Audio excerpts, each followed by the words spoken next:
Hello दोस्तों, स्वागत है आपके मैथ के महामैराथन वीडियो में। हम इसमें कुछ चैप्टर कवर करेंगे जिससे कि आपको पेपर में आसानी से इसका हल सॉल्यूशन अच्छे से समझ में आए।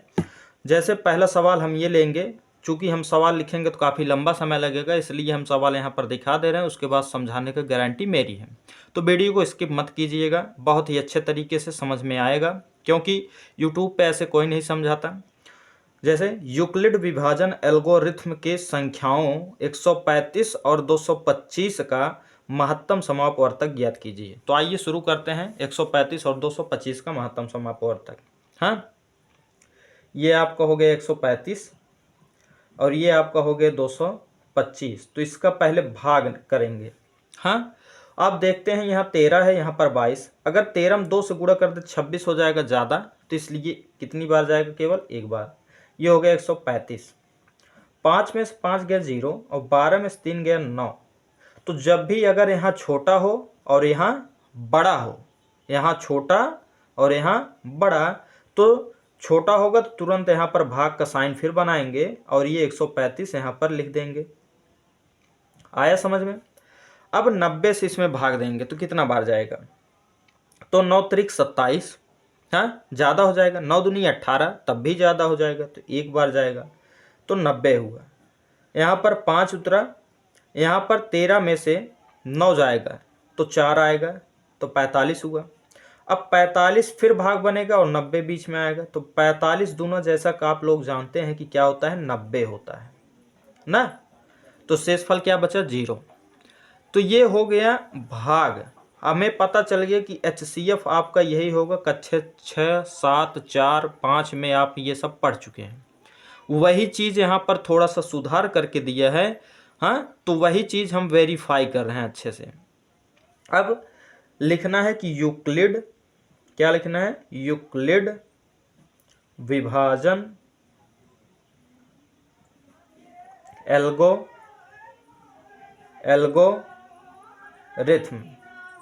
हाँ, यूक्लिड विभाजन एल्गोरिथ्म प्रमेयिका से। किससे? प्रमेयिका से। तो अब आइए शुरू करते हैं। यूक्लिड विभाजन एल्गोरिथ्म प्रमेयिका। आज तक अगर आपको समझ में नहीं आया होगा तो आज गारंटी लेता हूं कि समझ में आ जाएगा। हाँ, तो देखिए, जो आपका बीच में, अर्थात जो दो परिवारों के बीच में दबा रहता है, हाँ, अर्थात जो भड़ुआ होता है, एक सिंपल भाषा में समझिए, गांवाई की, जो शादी करवाने वाला होता है, वो बीच में दोनों के फंसा रहता है। अगर कुछ भी मिस्टेक होता है किसी भी तरफ से ना, तो उसी को सब लोग शिकायत करते हैं। तो जो बीच में दबा रहता है उसे कहते हैं भाज्य। क्या कहते हैं? भाज्य। क्या कहते हैं? भाज्य। और इंग्लिश में ए से लिखते हैं। और जो यहाँ पर रहता है, ये तो आप सब बचपन से ही जानते हैं, भागफल। क्या होता है? भागफल, अर्थात इसे हम बी से प्रदर्शित करते हैं। किससे? क्यू से, क्वोशंट। और ये आपका हमेशा भाजक होता है, जिसे हम लोग बी से प्रदर्शित करते हैं। किससे? भाजक को बी से। और शेषफल को आप लोग जानते हैं रिमाइंडर, अर्थात आर से। तो बस यही लिखना है। तो सूत्र आपको यहाँ पर बनाना है कि भाज्य बराबर भाजक गुणे भागफल धन शेषफल। हाँ, तो भाजक गुणे भागफल धन शेषफल। आया इतना समझ में ना? अब देखिए आगे। भाज्य अर्थात आपका ए है, भाजक अर्थात बी है, भागफल क्यू है और शेषफल आर है। अब ए के स्थान पर यहाँ पर कितना आपका था? 225, तो यहाँ हो गया 225 बराबर बी के स्थान पे आपका कितना था? 135। कितना था? 135। और गुणे क्यू के स्थान पर कितना आपका था? भागफल 1। कितना था? 1। और धन शेषफल के स्थान पर कितना था? 90। आई होप आपको इतना समझ में आया होगा। अब फिर देखिए, नहीं आया तो फिर देखिए। अब देखिए, अब यहाँ पर बीच में कौन दबा है? दो परिवार के बीच में दो भड़ुआ कौन है? दो परिवार के बीच में भड़ुआ कौन है? ये है। तो अर्थात ये क्या हुआ? भाज्य हुआ, अर्थात 135। अब यहाँ पर आएगा ए के स्थान पर क्या आएगा? 135। उसके बाद भाजक आपका क्या हुआ? 90 हुआ। कितना हुआ? 90 हुआ। गुणे भागफल आपका 1 हुआ। और यहाँ पर शेषफल कितना बचा था, 45 बचा था। आया इतना। फिर देखिए अब यहाँ पर देखिए ये आपका हो गया ए, ये आपका हो गया बी, ये हो गया आर, ये हो गया आपका क्या क्यू, और ये हो गया आर। तो ए के स्थान पर 90 बराबर बी के स्थान पर 45 और गुणे 2 और प्लस 0। तो ये आपका पूरी तरह से कंप्लीट हुआ क्या, यूक्लिड विभाजन एल्गोरिथ्म, जिससे कि आपको यह पेपर में 2 नंबर का आता है। कितने नंबर का, 2 नंबर। अब आपका फिक्स, हम समझते हैं कि फिक्स्ड हो गए, 2 नंबर आप प्राप्त कर सकते हैं कि इतने डिटेल में केवल मैंने ये सवाल आपके लिए 6 मिनट में बताया है। तो एकदम क्लियर हो गया होगा। अब देखते हैं अपना दूसरा क्वेश्चन। हाँ, तो दूसरा क्वेश्चन आपकी स्क्रीन पर है। चूंकि देखिए क्या है कि दर्शाइए कि प्रत्येक धनात्मक समपूर्णांक 2m के रूप का होता है तथा प्रत्येक धनात्मक विषम पूर्णांक 2m + 1 के रूप का होता है जहां m कोई पूर्णांक है। क्या है, m कोई पूर्णांक है। तो देखिए दोस्तों, ये जो आपको m के साथ दिया ये आपका b होता है। क्या होता है, b होता है। और ये आपका एक अर्थात शेषफल अर्थात r होता है। और जो m है ये आपका क्या होता है, q होता है। क्या होता है, q। तो यहाँ पर जो दिया है हम उसका उल्टा मानते हैं। क्या मानते हैं, उल्टा। तो आइए शुरू करते हैं इसका सवाल। हाँ, तो सवाल आपका देखते हैं इसे।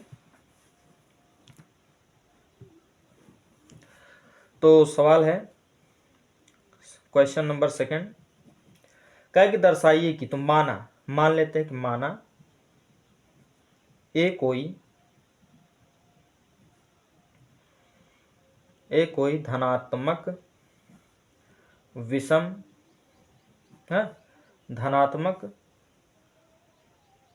धनात्मक समपूर्णांक है।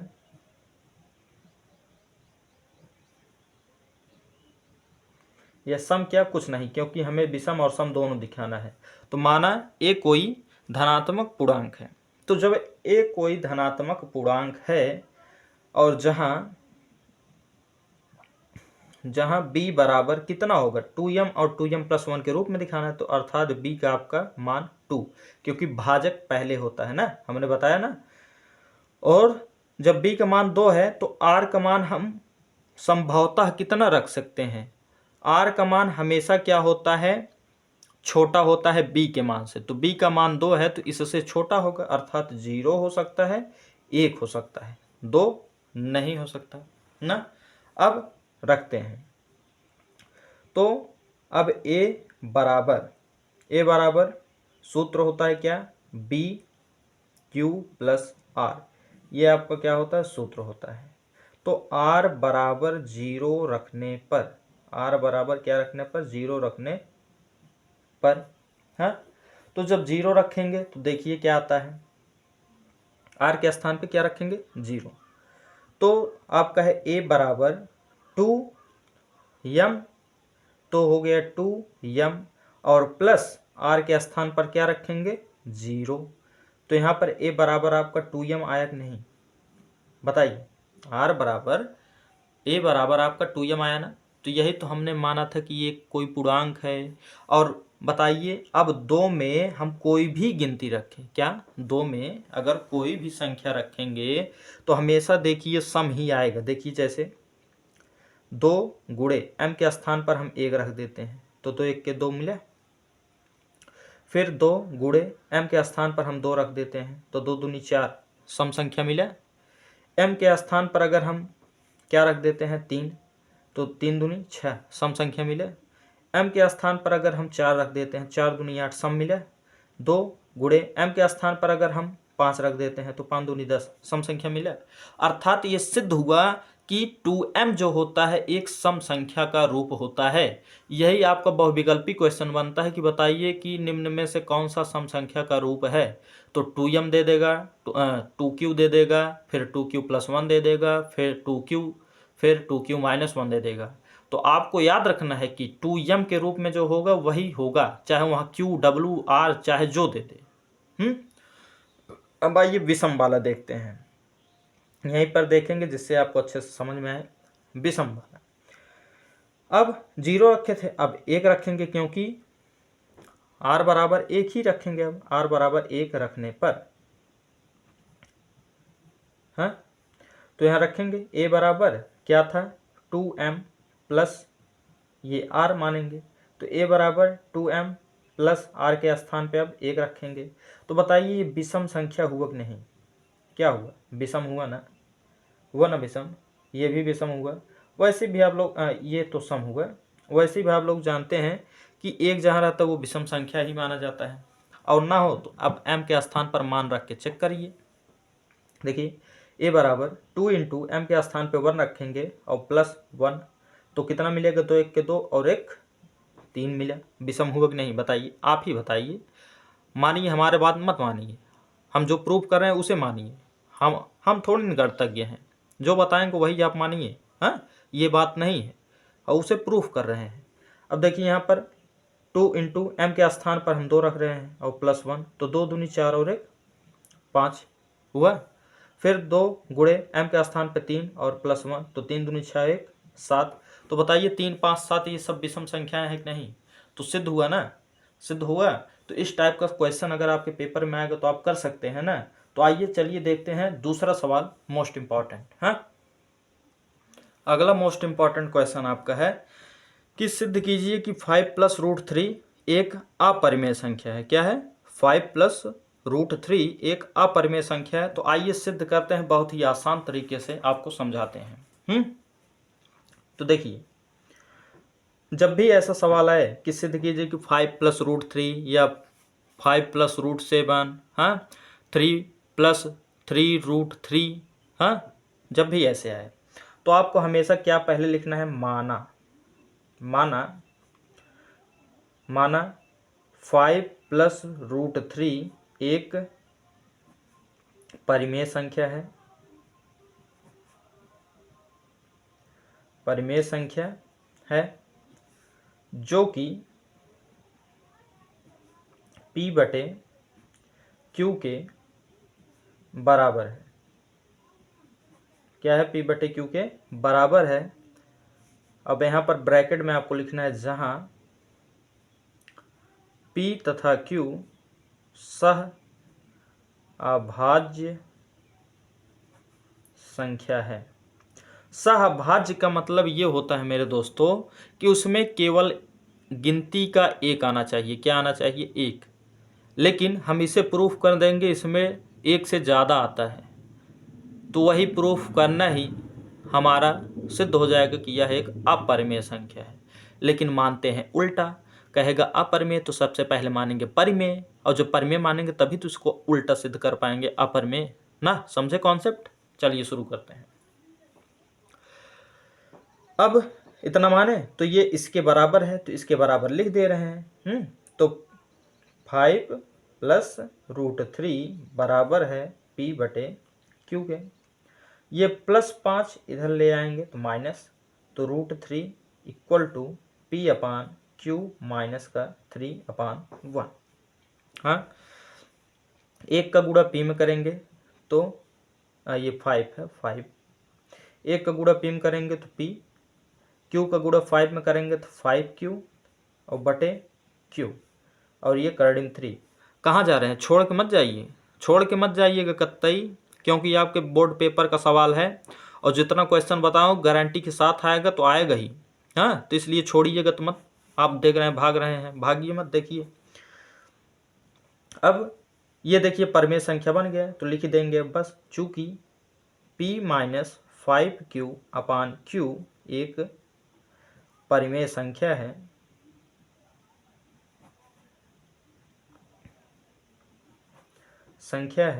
जबकि रूट 3 एक अपरिमेय संख्या है, जबकि रूट 3 एक अपरिमेय संख्या है। इसलिए विरोधाभास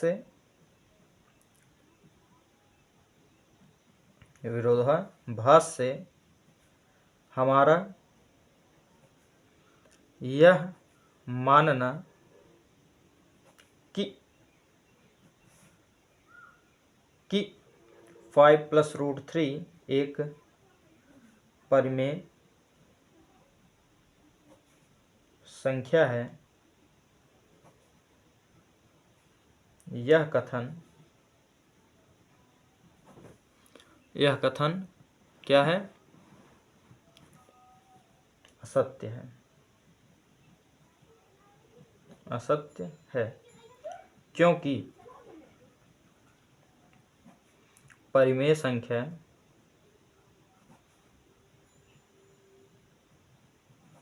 कभी भी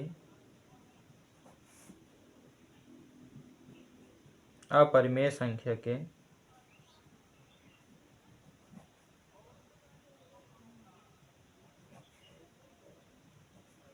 बराबर नहीं होती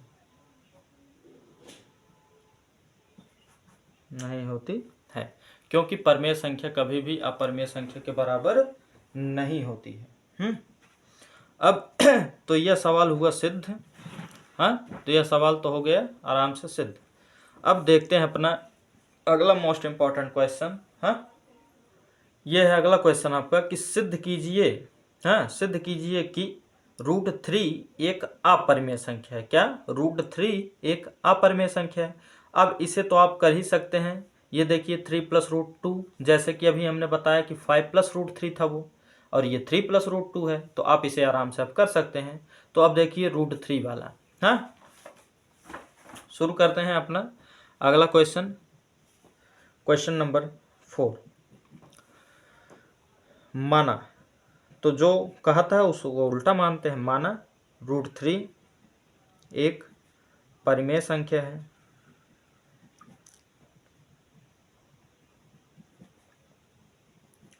जो कि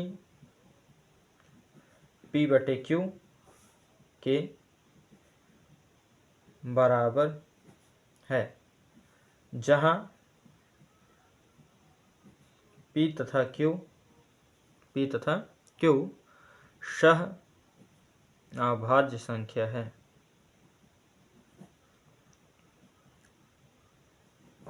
इतना तो आपको सब में रट्टा मारना है ना, इतना आपको सभी में लिखना है, वो चाहे √2 वाला हो, चाहे √5 वाला हो, चाहे जो वाला हो। तो आइए देखते हैं। तो ये हो गया √3 बराबर P/Q। तो जब भी केवल सिंगल वाला आएगा तो हमेशा आप याद रखना कि दोनों पक्षों का वर्ग किया जाता है ना। तो लिख देंगे दोनों तरफ वर्ग करने पर, तो जब वर्ग करेंगे तो ये हो जाएगा √3 है तो 3 हो जाएगा, और ये आपका P² हो जाएगा, और ये Q² हो जाएगा। हाँ, अब यहाँ से क्या करेंगे? यहाँ से ये करेंगे कि इस Q² को इधर करेंगे और 3 को इसमें भाग दे देंगे। तो ये आपका हो जाएगा Q² बराबर P²/3। तो चूंकि आप एक परिमेय पढ़े हैं, अगर किसी भी संख्या का वर्ग किसी अभाज्य संख्या से भाज्य है, किसी भी संख्या का वर्ग किसी अभाज्य संख्या से भाज्य है, तो उसका वर्गमूल भी जो होता है वो अभाज्य संख्या से भाज्य होता है। अर्थात जो P² है इसका जो वर्गमूल निकलेगा, अर्थात P, ये भी 3 से क्या होगा? भाज्य होगा। और भाज्य होने के बाद मान लीजिए कुछ बचा है, उसे हम मान लेते हैं n। अब आगे लिखते हैं, लिख देंगे चूंकि P²/P², 3 से भाज्य है, 3 से भाज्य है। हाँ, तो इसलिए भाज्य है, तो इसलिए जो इसका वर्गमूल होगा अर्थात P, वो भी 3 से भाज्य है। जब ये भी 3 से भाज्य है तो यहाँ पर भाग देने के बाद क्या बचेगा? तो P/3 में भाग दिए तो बच गया कितना? n बचा। कितना बचा? n बचा ना। अब देखिए, तो बचा n, तो p/3 बराबर बचा n, और इस 3 का अब इसमें गुणा कर देंगे तो p बराबर हो जाएगा 3n। अब क्या करेंगे, दोनों तरफ फिर वर्ग करेंगे। क्या करेंगे, दोनों तरफ वर्ग करेंगे। दोनों तरफ वर्ग करने पर, देखिए भाई मैं कंजूस नहीं हूँ, बस आपको समझाने के लिए यहाँ पर कर रहा हूँ, जिससे कि आप समझे कि कैसे हुआ है। एक बार इसी 3 से p में भाग देना है और एक बार इसी 3 से q में आपको भाग देना है ना। तो अब देखिए, जब वर्ग करेंगे तो ये हो गया, अच्छा हाँ, p बराबर 3n है। अभी वर्ग नहीं करेंगे, यही p का मान किस में रख देंगे, इस देखिए इसमें समीकरण 1 में। हाँ, यही p का मान किस में रखेंगे, समीकरण 1 में लिख देंगे कि p बराबर 3n समीकरण 1 में रखने पर।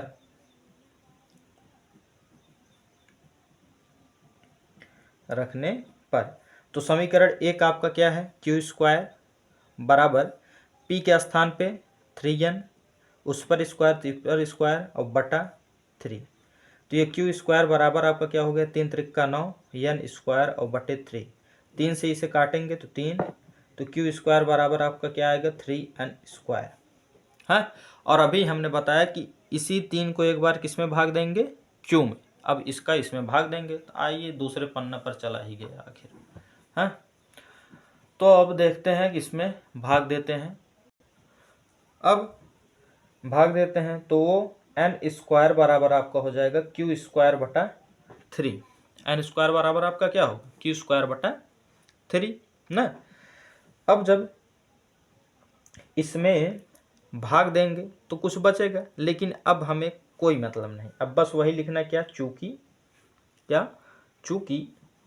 q² 3 से भाज्य है, इसलिए इसका वर्गमूल भी 3 से क्या होगा, भाज्य है। हैं? और जब भाज्य है तो बस लिखेंगे चूंकि इसके 1 से अधिक सह अभाज्य गुणनखंड है, इसलिए विरोधाभास से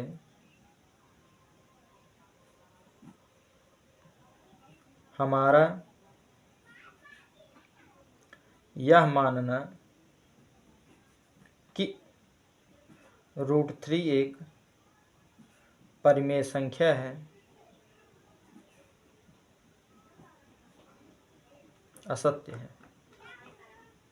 असत्य कथन है। हाँ, √3 does not equal to p/q। हाँ, this is your final answer. तो आई होप, आपको आशा करता हूँ कि ये क्वेश्चन अच्छे से समझ में आया होगा। आइए बढ़ते हैं अपने फिर से एक मोस्ट इम्पॉर्टेंट क्वेश्चन के साथ। हाँ, देखते हैं, आइए देखते हैं चैप्टर नंबर 3 के मोस्ट इम्पॉर्टेंट क्वेश्चन। हाँ, जैसा आपकी सवाल है, क्या सवाल है देखते हैं। कहा है कि एक आयताकार बाग का अर्ध परिमाप, तो आयत का परिमाप होता है क्या, आयत, अच्छा ये नहीं, ये बात है, दो संख्याओं का अंतर 26 है। क्या, दो संख्याओं का अंतर 26 है और एक संख्या दूसरी संख्या की 3 गुनी है।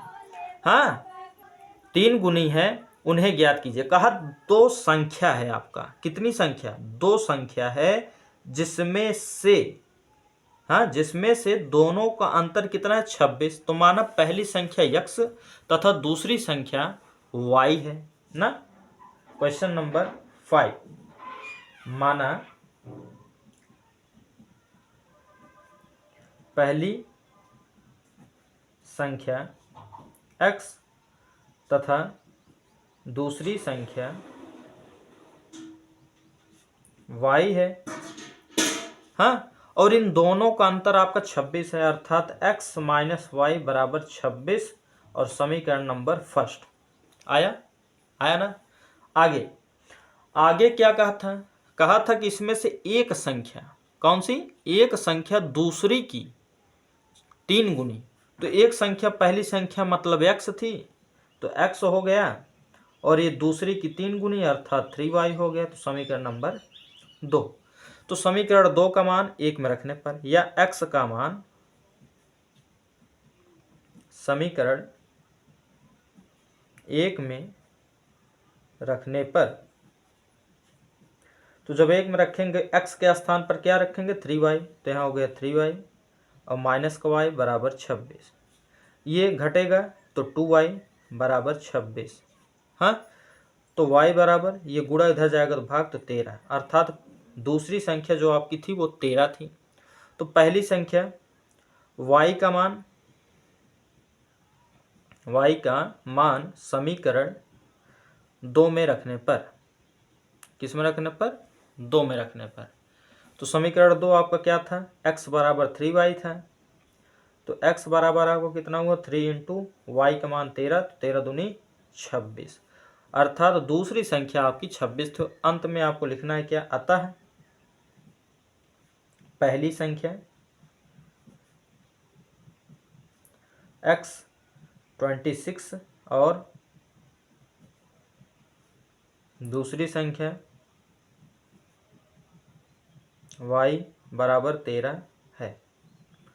आई होप आपको अच्छे से समझ में आया होगा। आइए बढ़ते हैं फिर से इसी क्रम में एक मोस्ट इंपॉर्टेंट क्वेश्चन के साथ, जो कि आपके 2022-2023 बोर्ड पेपर में पूछा गया है। हाँ, देखिए कौन सा क्वेश्चन कहा है कि दो संपूरक कोणों में बड़ा कोण छोटे कोण से 18 डिग्री अधिक है। बस क्वेश्चन में आपका क्या चेंज किया है, वहां पर 18 के बजाय 36 डिग्री कर दिया है। हाँ, क्या किया है 18 के बजाय 36 डिग्री कर दिया है। अगर ना हो तो आपको विश्वास, अगर ना हो तो आपको हम क्वेश्चन दिखा देते हैं। देखिए ये आपके हमारे पास बोर्ड पेपर है 822 FRE का, हाँ 2022 का। तो देखिए इसमें पूछा है कि दो संपूरक कोणों में बड़ा कोण छोटे कोण से 36 डिग्री अधिक है, तो कोण ज्ञात कीजिए। अगर आपने अभी तक यह वीडियो नहीं देखा है तो आप हमारे चैनल पर जाकर इस वीडियो को देख सकते हैं, वहां पर हमने बताया है, तो फिर से एक बार बता रहे हैं। तो आइए देखते हैं। हाँ, क्वेश्चन शुरू करते हैं। Question number 6। सबसे पहले आपको यह जानना पड़ेगा संपूरक कोण आखिर होता कितने डिग्री का है। तो जैसा कि आप समझ सकते हैं कि संपूरक कोण जो होता है, संपूरक कोण, हाँ, संपूरक कोण दो कोणों के योग को कहते हैं। दो कोण मिलकर 180 अंश का होता है। कितने अंश का 180 अंश। तो कितने कोण मिलते हैं, दो कोण, दो कोणों का योग, दो कोणों का योग 180 होना चाहिए, और चाहे कितने अंश का हो उससे हमें नहीं मतलब। तो दो कोणों का योग 180 अंश, उसे कहते हैं संपूरक कोण। अब शुरू करते हैं। माना पहला कोण x, छोटा बड़ा तो नहीं दिया है, छोटा बड़ा दिया है, तो माना छोटा कोण पहले, हाँ छोटा कोण x तथा बड़ा कोण y है। हाँ, अब इन दोनों कोणों का योग, दोनों कोणों का जो योग होगा वो कितना होगा 180 अंश। तो बड़ा कोण पहले लिखेंगे y, छोटा कोण x बराबर 180, तो समीकरण नंबर फर्स्ट।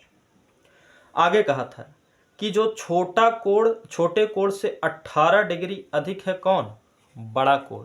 छोटे कोण से 18 डिग्री अधिक है बड़ा कोण, तो अर्थात तो y बराबर आपका होगा x प्लस 18 डिग्री। हाँ, होगा x को इधर पक्षांतर करेंगे तो y माइनस एक्स बराबर 18 डिग्री, और समीकरण नंबर 2। अब देखिए यहाँ पर माइनस एक्स है, यहाँ पर प्लस एक्स, तो जोड़ने पर समीकरण फर्स्ट एंड सेकंड ऐड करने पर, फर्स्ट प्लस सेकंड, हाँ, तो लिखेंगे y plus x equal to 180 degree, फिर y minus x equal to 18 degree. अब इसे काटेंगे तो 2y हाँ, तो 2y बराबर आपका क्या आएगा देखिए, तो यहाँ पर हो गया 2y बराबर 10 में 8 जोड़ेगा, मतलब 0 में 8 जोड़ेगा तो 8, और 8 में 1 जोड़ेगा तो 9, और ये हो गया आपका 1, तो 198। तो y बराबर 198 और बटा 2 गुणा है, इधर भाग तो कटेगा, तो y बराबर आपका कितना आ जाएगा, 2 9 18 और 2 9 18 99 डिग्री। हाँ, अर्थात जो बड़ा कोण था कितने अंश का था, 99 का। तो छोटा कोण निकालने के लिए समीकरण 2 में मान रख देंगे, तो ये थोड़ा शॉर्टकट में लिख दे रहे हैं, आप समझ लीजिएगा। तो समीकरण 2 क्या 1 में रख दीजिए ना, समीकरण 1 से शॉर्टकट में, समीकरण 1 से तो y क्या देखिए, समीकरण 1 आपका ये है, तो y का स्थान 99 और प्लस x बराबर 180 ना, तो x बराबर 180, ये प्लस है तो माइनस हो जाएगा, तो x बराबर 10 में से 9 गया 1, ये हो गया आपका कितना 7, अर्थात 17, 17 में से 9 गया 8, हाँ, तो हो गया 81 अंश। हाँ, अब आपको समझ में आ गया होगा। तो इस टाइप का चाहे जो भी क्वेश्चन दे आप कर सकते हैं। देखते हैं अपना फिर अगला क्वेश्चन। हाँ, आइए देखते हैं इस क्वेश्चन को, क्या कहा है क्वेश्चन में कि 2x प्लस 3y बराबर 11, 2x प्लस 3y बराबर 11 4 नंबर का है, और 2x माइनस 4y बराबर -24 को हल कीजिए और इससे यम का वह मान ज्ञात कीजिए जिसके लिए y बराबर mx प्लस 4 संतुष्ट हो। हाँ, तो आइए शुरू करते हैं इसे। सवाल आपका,